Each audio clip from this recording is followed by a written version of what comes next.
السلام عليكم ورحمة الله وبركاته والحمد لله والصلاة والسلام على رسول الله أما بعد أعوذ بالله من الشيطان الرجيم بسم الله الرحمن الرحيم ہمارا سبق ہے سورۃ انشراح۔ سورۃ انشراح جو ہے مکی سورت ہے۔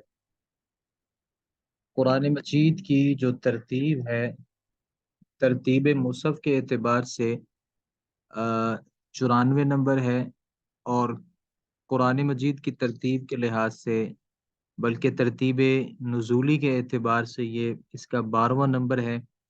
آیات اس کی 8 ہیں، ایک رکوع ہے، اور اس سورت کا نام سورۃ الم نشرح ایک نام یہ ہے۔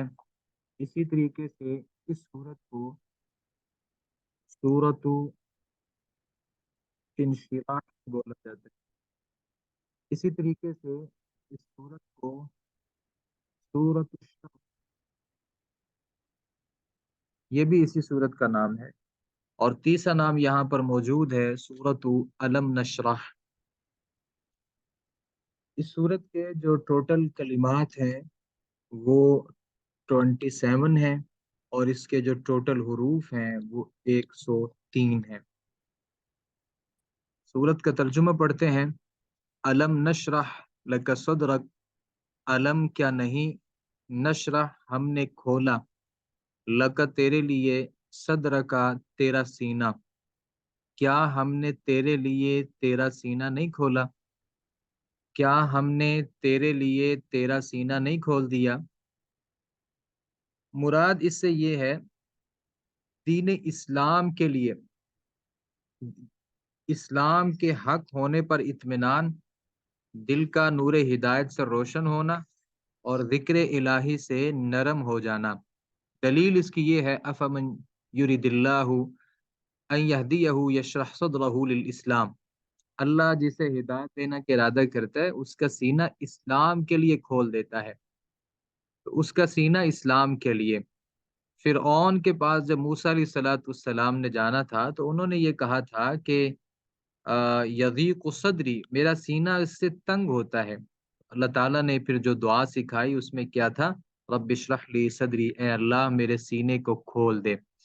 تو نبی کریم صلی اللہ علیہ وسلم کو بچپن میں جب معراج کروائی گئی، بلکہ بچپن میں نہیں، جب معراج کروائی گئی، معراج کی رات شق صدر ہوا، نبی صلی اللہ علیہ وسلم کے سینے کو پھاڑا گیا، پھر اس کو آب زمزم کے ساتھ دھویا گیا، پھر آپ کے سینے کو ایمان اور حکمت سے بھر دیا۔ تو یہ اس آیت مبارکہ کا مفہوم ہے کہ الم نشرح لک صدرک، کیا ہم نے تیرے لیے تیرے سینے کو نہیں کھول دیا، ووضعنا، اور ہم نے اتار دیا، عن کا آپ سے، وزرک آپ کا بوجھ، ہم نے آپ سے آپ کا بوجھ اتار دیا، الذی وہ بوجھ، انقض ظہرک توڑ دی تھی جس نے، زہرہ کا تیری کمر، وہ بوجھ جس نے تیری کمر توڑ دی تھی۔ اللہ رب العالمین نے نبی صلی اللہ علیہ وسلم کا کون سا بوجھ تھا جو اتارا، اور جس نے کمر اللہ کے نبی صلی اللہ علیہ وسلم کی توڑ دی تھی؟ 5 نمبر حاشیے میں یہ ہے، بوجھ اتار دینے سے مراد وحی الہی برداشت کرنے کی استعداد پیدا کرنا ہے۔ اصل مسئلہ یہ ہے کہ اللہ کے نبی صلی اللہ علیہ وسلم پہ جب وحی کا نزول ہوتا تو یہ بہت مشکل کام ہوتا تھا، اور یہ انتہائی ثقیل ہوتا تھا۔ انا سنلقی علیک قولا ثقیلا، یقیناً ہم نے تجھ پر ایک بھاری بات نازل کی ہے۔ اور حدیث مبارکہ میں آتا ہے کہ اللہ کے نبی صلی اللہ علیہ وسلم یعنی وہ اونٹنی پر سوار ہو کر بیٹھ جاتی، حدیث میں آپ صلی اللہ علیہ وسلم پر وحی اترتی تو اس کے بوجھ سے وہ اونٹنی جس پر اللہ کے رسول سوار ہوتے وہ بیٹھ جاتی۔ تو آپ اندازہ کیجئے کہ اللہ کے نبی صلی اللہ علیہ وسلم کو اس کا بوجھ کتنا زیادہ محسوس ہوتا ہوگا۔ بہت بھاری کلام ہوتا تھا، جس اونٹنی پہ اللہ کے رسول سوار ہوتے وہ اونٹنی بیٹھ جاتی، وہ اس کے بوجھ کو برداشت نہیں کر پاتی تھی۔ تو نبی صلی اللہ علیہ وآلہ وسلم اس بوجھ کو برداشت کر لیا کرتے تھے اللہ رب العالمین کی توفیق سے۔ آگے اللہ تعالیٰ فرماتے ہیں ورفعنا عنک وزرک ورفعنا لک ذکرک، اور ہم نے بلند کر دیا تیرے لیے ذکر کا، تیرے ذکر کو، ہم نے تیرے لیے تیرا ذکر بلند کر دیا، ہم نے تیرے لیے تیرا ذکر بلند کر دیا۔ تیرے لیے تیرا ذکر بلند کرنے کا مطلب یہ ہے کہ اللہ رب العالمین نے دنیا میں، آخرت میں، زمین کے مشرق میں، مغرب میں آپ کی حکومت جو ہے وہ پھیلا دی۔ اب کلمہ شہادت میں آپ کا ذکر ہے، اذان میں، اقامت میں، خطبہ تشہد میں، جہاں اللہ رب العالمین کا نام لیا جاتا ہے وہاں ہمارے نبی کا نام، جہاں قرآن پڑھا جاتا ہے وہاں ہمارے نبی کا نام لیا جاتا ہے۔ گویا کہ دنیا میں یہ اللہ کے نبی صلی اللہ علیہ وسلم کا ذکر، اور قیامت کے دن اولاد آدم کی سیادت، کوسے پر، لواء الحمد پر، مقام محمود پر، اور شفاعت کبریٰ، وہاں پر بھی اللہ رب العالمین نے نبی صلی اللہ علیہ وسلم کے ذکر کو بلند کیا ہے۔ تو اللہ کے نبی صلی اللہ علیہ وسلم کا جو ذکر ہے وہ بلند اللہ نے کر دیا، مطلب ہر ذکر سے بلند اللہ کے نبی صلی اللہ علیہ وسلم کا ذکر ہے۔ تو آپ کا یہ مقام اور مرتبہ اس آیت مبارکہ میں بیان کیا جا رہا ہے۔ آگے اللہ تعالیٰ فرماتے ہیں فَإِنَّ مَعَ الْعُسْرِ يُسْرًا، بس بلا شبہ مع العسری، تنگی کے ساتھ، یسرن، آسانی ہے۔ اللہ نے یہ نہیں کہا کہ تنگی کے بعد آسانی ہے۔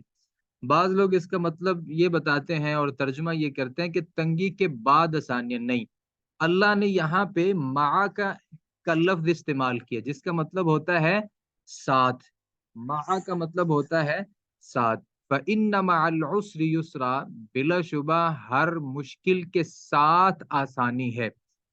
ان مع العسر یسرا، بے شک اسی مشکل کے ساتھ ایک اور آسانی بھی ہے۔ یعنی اللہ تعالیٰ نے کبھی بھی مشکل جو رکھی ہے اس میں ایسا نہیں رکھا کہ اس مشکل کے ساتھ آسانی نہ ہو۔ یہ تھا کہ اللہ کے نبی صلی اللہ علیہ وسلم اور آپ کے ساتھیوں کے لیے اصل بشارت ہے کہ جو مشکلات برداشت کر رہے تھے، مصیبتیں تھیں، پریشانیاں تھیں، اسلام قبول کرنا، تو اللہ تعالیٰ سمجھانا یہ چاہ رہے ہیں کہ بھائی بشارت یہ ہے کہ مشکلات کے دن بہت تھوڑے ہیں، ہر مشکل کے بعد بلکہ اس کے ساتھ ہی آسانی شروع ہو جاتی ہے۔ اللہ تعالیٰ نے ایک دفعہ یہ بولا، دوسری دفعہ پھر اسی بات کا اظہار کیا۔ تو کانو یقولون لا یغلب عسر واحد یسرین اثنین، وہ صحابہ کہا کرتے تھے کہ ایک مشکل دو آسانیوں پر غالب نہیں آ سکتی۔ تو اصل یہی ہے کہ یہ امام حسن بصری رحمہ اللہ کا یہ قول ہے، اور یہ بہت کمال ہے کہ ایک مشکل دو آسانیوں پر غالب نہیں آ سکتی۔ یعنی اللہ نے یہاں پر دو آسانیوں کا ذکر کیا، مشکل تو ایک ہے، اب جو مشکل ہے وہ دو آسانیوں سے بھاری تو نہیں ہو سکتی۔ تو ہماری زندگی میں بہت سی مشکل، مصیبت، پریشانی آ جاتی ہے جس سے ہم گھبرا جاتے ہیں۔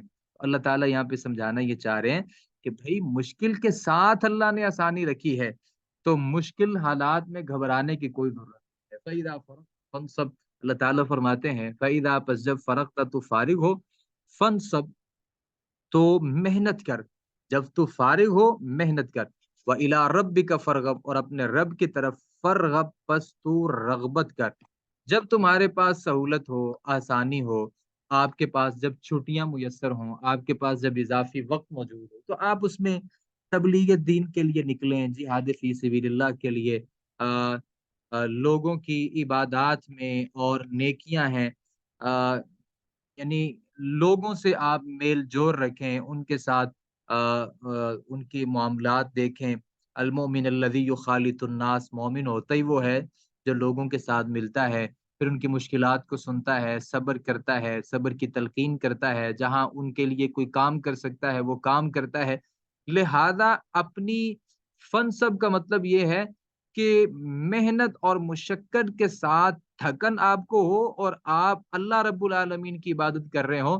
وہ عبادت کسی بھی طریقے سے ہو سکتی ہے، کسی بھی طریقے سے وہ عبادت ہو سکتی ہے، وہ مخلوق خدا کی خدمت ہو سکتی ہے، اللہ کی بندگی، عبادت، اطاعات والے کام ہو سکتے ہیں، ذکر الہی ہو سکتا ہے۔ ہمارے نبی صلی اللہ علیہ وسلم فراغت میں رات کے وقت اتنا قیام کرتے کہ آپ کے پاؤں پر ورم آ جاتا، صحیح بخاری مسلم کی یہ روایات موجود ہیں۔ تو اس کا مطلب یہ ہوا کہ ہمیں جو فراغت ہوتی ہے نا، اس فراغت میں اللہ رب العالمین کی بندگی، اطاعت، نیکی کا کام، یہ ہمیں سارے کام کرنے چاہیے. لیکن ہوتا یہ کہ عموماً یہ ہوتا ہے کہ ہم جو فراغت والے کام ہیں، جو فراغت والے کام ہیں، ہم ان فراغت والے کاموں میں